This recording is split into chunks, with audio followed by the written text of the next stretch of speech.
My name's Deborah Takahara, the Public Information Director for the Douglas County Sheriff's Office. And we're here today to join the movement to change Colorado state law that limits what local law enforcement agencies can do when it comes to cooperating with federal law enforcement partners on immigration matters.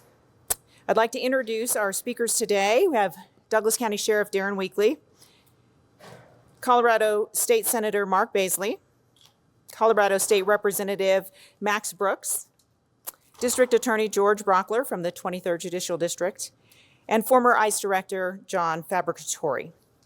Please let me introduce Sheriff Weekley. Thank you, and thank you all for being here. Again, my name is Darren Weekley, and I am the elected sheriff of Douglas County, and I stand in full support of Senate Bill 2547 and the enforcement of federal immigration laws. 2547 helps ensure that criminals in Colorado who are unlawfully in the United States are turned over, or at least their presence alerted, to federal immigration authorities. In Douglas County, we have countless examples of arresting people who are unlawfully in the United States who have been arrested for criminal offenses in Douglas County, or they've been arrested for criminal warrants from other jurisdictions. If you go to our website, dcsheriff.net, you will see a breakdown of the demographics of our inmate population to include country of origin. As of this morning, I have 20 inmates that fall into this category. To be clear, I follow current Colorado law, and I do not hold people on ICE detainers, nor do I delay their release. Senate Bill 2547 eliminates some of the unnecessary barriers of local and federal law enforcement and our ability to communicate, and it helps minimize taxpayer dollars from being wasted on criminals who should otherwise be deported. If the legislature kills this bill, it solidifies the majority's stance on putting criminals, and they need to emphasize criminals who are illegally in the United States, before the safety of law-abiding citizens. And now, Senator Mark Baisley. Thank you, Sheriff. My name is Mark Baisley, State Senator, and I represent all the rural parts of Douglas County plus 7 other counties. So the United States Constitution guarantees to every state the domestic tranquility, so protections against domestic violence and also protections against invasion. And as we know, we have a new administration that is taking that seriously and has a new Tom Holman who's already visited Colorado, and we're going to see more of them, I'm sure. But we have had in place laws since 2013 that have prevented law enforcement in Colorado from working with ICE and other federal agencies when they arrest someone for a crime that they suspect or have reason to believe is not in the country legally. So what this Senate Bill 47 will do will be to reverse that law and take the shackles off, so to speak, the law enforcement, and allow them to work with ICE, to turn them over to ICE when they know that they are here illegally in the country after they've committed a crime. And I think that's important to make note of, is that this is not a clean sweeping bill giving that permission nor encouraging it, but rather when they've already arrested someone for a crime and they suspect that they're here illegally in the country, then they're allowed to turn that over. So that's the purpose of the bill, and it's my pleasure to introduce co-sponsor of this bill, State Representative Max Brooks. Thank you very much, Senator. My name is Max Brooks, and you are in my state representative district 45 right here. It is Castle Rock. It's a little bit of Pradera and South Pinery. I'm a freshman at the Colorado legislature and proud to be a co-prime sponsor with Senator Baisley of Senate Bill 047. We have illegal migration problem in Colorado. A lot of it is due to the laws, the legislation that has been passed previously that basically designate Colorado as a sanctuary state. Senate Bill 047 reverses that. It allows law enforcement to do what we want, what we expect law enforcement to do, and that is to do their jobs, to ensure public safety. This is not in any way a partisan bill. It is just very simply a common sense bill. We want law enforcement to go about their jobs the way we expect them to, especially in Douglas County, but for all of Colorado. Protect all of Colorado, protect every legal resident of Colorado. We're not hunting for anybody that is here trying to make a good life for themselves. You know, what we are hunting for is to remove the laws that shield illegal migrants and basically allow criminals to go about their criminal enterprises unchecked. This will repeal that. This ensures that everybody will be held accountable. This ensures that everybody is playing by the same rules. Again, I want to stress that this is not bipartisan. As a matter of fact, I'm very happy to welcome in Governor Jared Polis and Denver Mayor Mike Johnston to the team. They have recently said that it is very important to them to deport violent, illegal criminals. It's a stance that Colorado Republicans have long held. So welcome to the team. Welcome to Team Common Sense of putting Coloradans first. I am very, very proud to be able to introduce our next speaker because he's certainly not new to you, but new in his role here to ensure that we're doing everything that we can to uphold the rule of law right here in the brand new Judicial District 23, District Attorney George Brockler. Good afternoon. Thanks for coming out for this. Listen, I'm in the business of justice and the rule of law and public safety. And this bill, this Senate Bill 47, goes a ways, not far enough, but a ways towards allowing us to continue to do that from right here in the 23rd. I want to remind you that this bill is being sponsored by two other folks from Douglas County that call Douglas County home. Once again, Douglas County leading the way for the state and trying to make sure that, frankly, all of Colorado is a safer place that adheres to the rule of law. When I look at what Colorado has done to become a sanctuary state, and that's not a debatable point anymore, when you have turned a courthouse into a place that coming or going or here, you can make sure that federal ICE officials do not have the ability to try to take you into custody to answer for your being here illegally. You've created a sanctuary state. When you have reduced all of your misdemeanor charges down to a very immigrant-friendly 364 days, so there isn't an automatic deportation from those convictions, you've created a sanctuary state. These are steps to slowly start to reverse that. This bill does not mandate anything. This bill only removes barriers between local law enforcement and our federal partners. And for those who doubt why that's important, ask yourselves, what other federal law enforcement agency like ICE do we have laws to thwart their cooperation? Can you imagine a state statute that says that law enforcement can't cooperate fully with the FBI or DEA or the ATF? We would say, what are you talking about? But when it comes to ICE, there is a party and a group of people who feel like those laws shouldn't be enforced. And listen, this isn't about whether the federal immigration law is good or bad, effective or ineffective. Don't like the law, there's a way to change it. It's called Congress. But until it's changed, it is the law of the land. And what that law provides us here locally, the ability to do, is to take those folks who are here illegally that commit crimes against each other and against members of this community and get them out of this community. And that's my goal. Every single day, we have illegal immigrants gobbling up the limited resources of this courthouse. Every single day. Very first jury trial we ever had here was an illegal immigrant from Venezuela who was engaged in organized retail theft. If we remove those problems, those resources get to be used on other folks here and other victims here. This is a first needed step, and I'm in full support of it, and I hope there's a bunch more after this. My concern is this thing is going to die an unceremonious death on a party line vote, and that should be offensive to Coloradans. It's my pleasure to introduce the ex or former director of retired, older ICE director from out here, John Fabricatore. And before he comes up, and he knows I need to tell you this, Fabricatore, for those of you that don't know, is Italian for soft hands. And it's I don't know if that's true. I've been saying that all over the country. It feels like it's true. It's my pleasure to introduce John Fabricatori. Thanks, Dave Rocco. They Appreciate really that. are soft, by the way.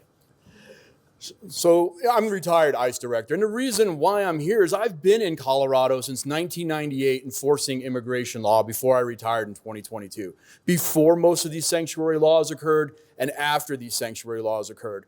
This bill helps the citizens of this state, the legal residents of this state, and the United States citizens. Sanctuary law does not protect our citizens. It protects criminal illegal aliens. And this bill will ensure that we have the cooperation between local law enforcement and federal law enforcement that is needed to keep communities safe.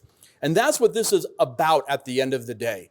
The monies that our taxpayers are spending and going back into our law enforcement community should be spent on keeping us safe. And that's what this bill does. Thank you. So we'll open it up for questions. I would like to repeat them for our online viewers, and then I'll direct them to whoever you would like.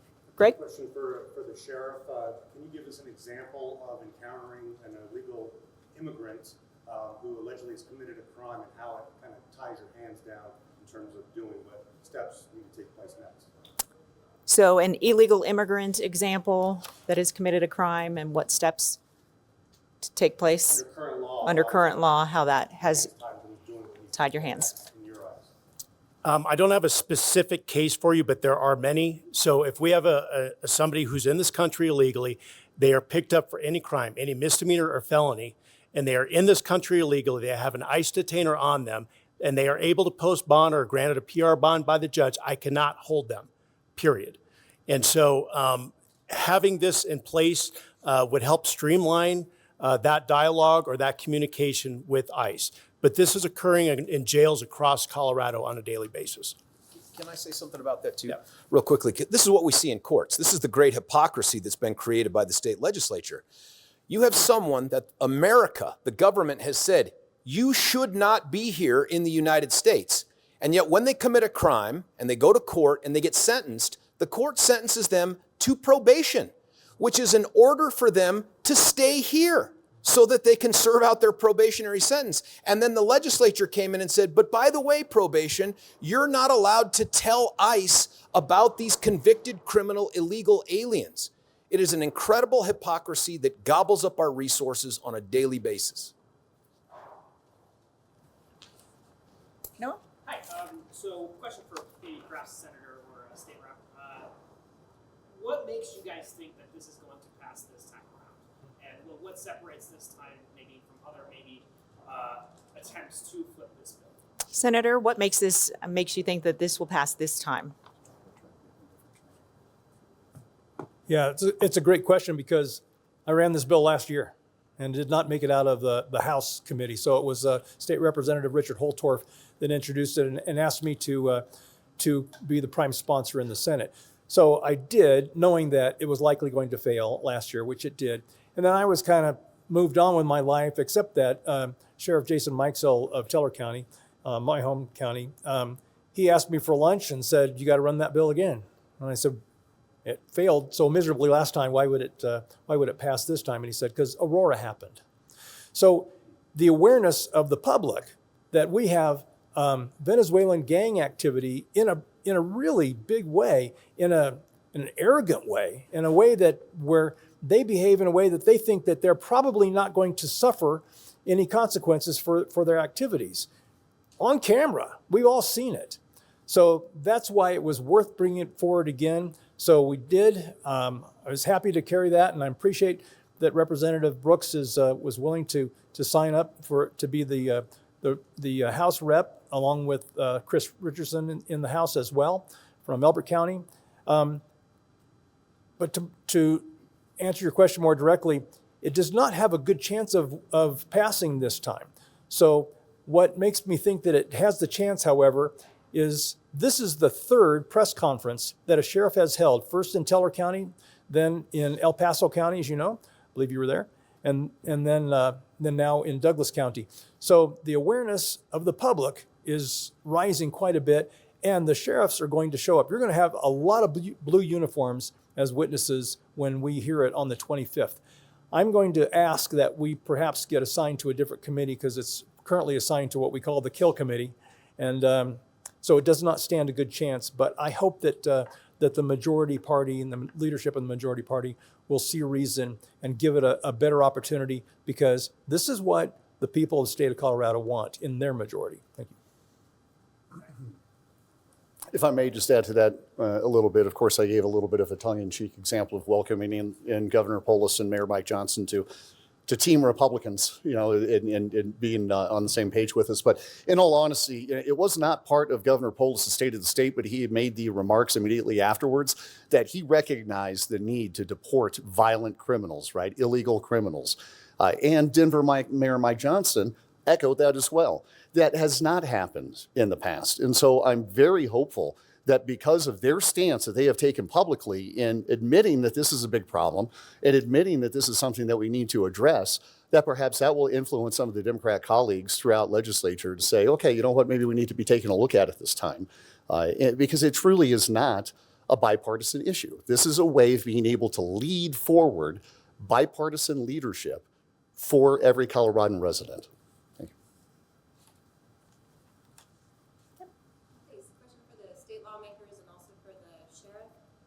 It's my understanding that nothing under state law prohibits currently communication between sheriff's offices and ICE, but of course state law does make it so that local law enforcement can't hold an immigrant inmate past the release date solely on the basis of an ICE detainer.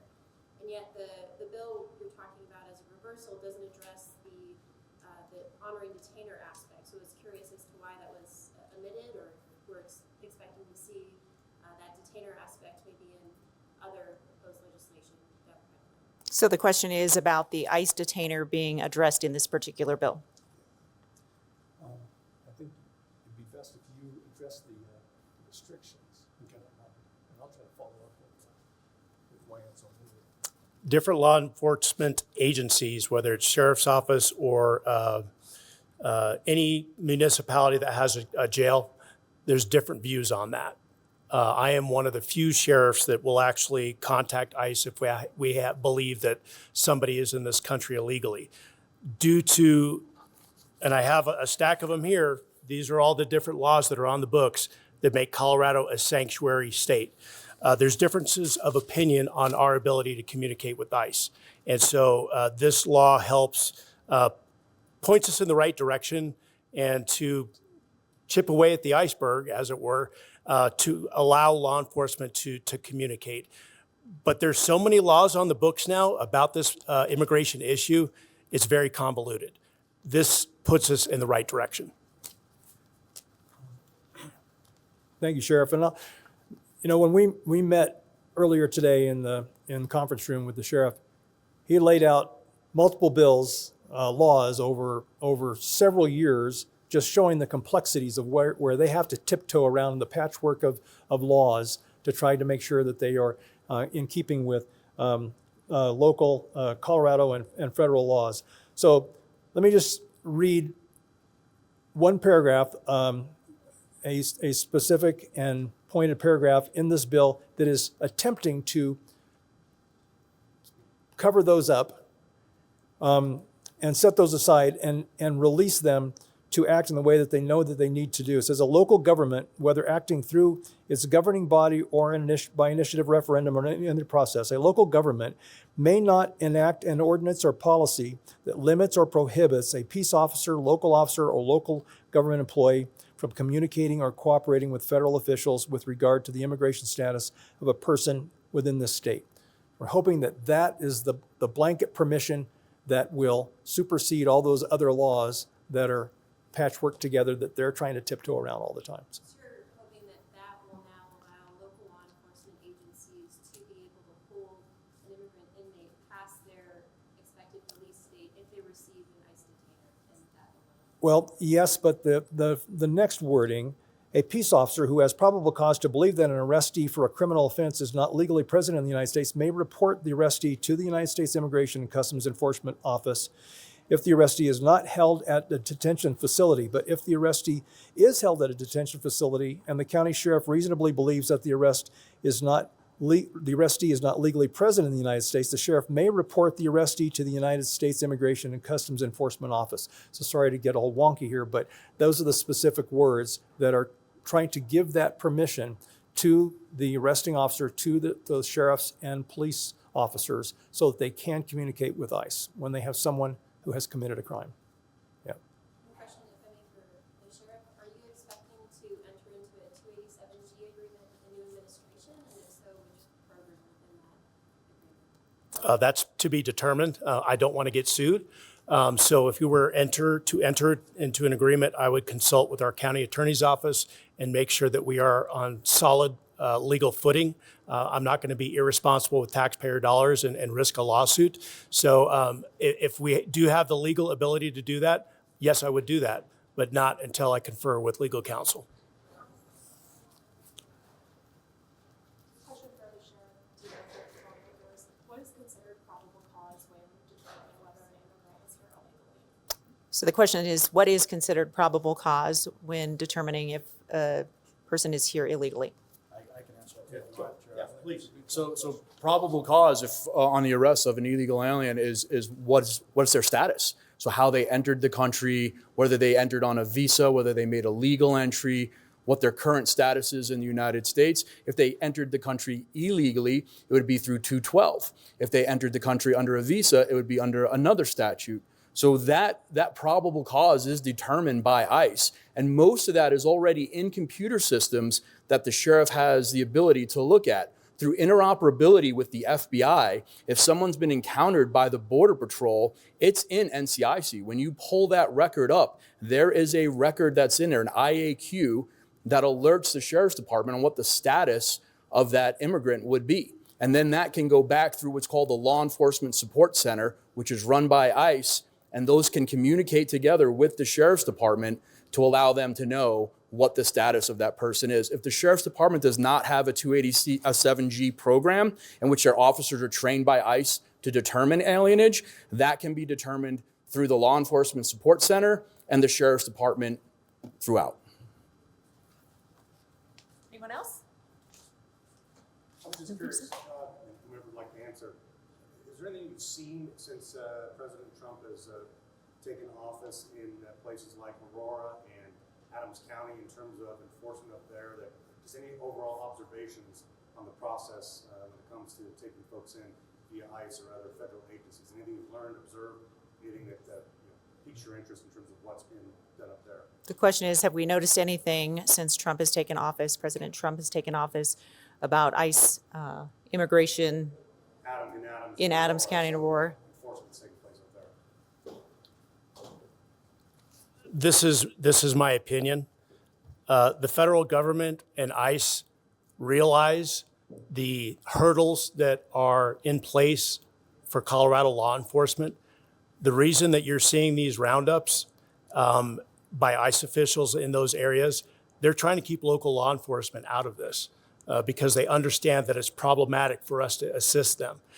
You saw a couple weeks ago that I assisted the DEA up north in a raid that they did because there was a criminal nexus with DEA because they had an actual active criminal investigation and a criminal search warrant for that. That enabled us to partake and assist in that operation. If we don't have that criminal nexus, then we can't. The operations that you're seeing around the state of Colorado, they are not involving local law enforcement because of that very reason. It would be safer for us to be involved in those operations. It would be safer for those communities if they could involve local law enforcement for the safety of the individuals involved in that operation. Right now, we don't have the ability to do that, and that's a shame because it puts everyone at risk. It puts the people at risk that they're going after. It puts those law enforcement officers at risk, and it puts those neighborhoods at risk because they need more support during those operations. Anyone else? All right, thank you so much for coming. The first hearing is on February 25th. All right, thank you so much. Thanks very much.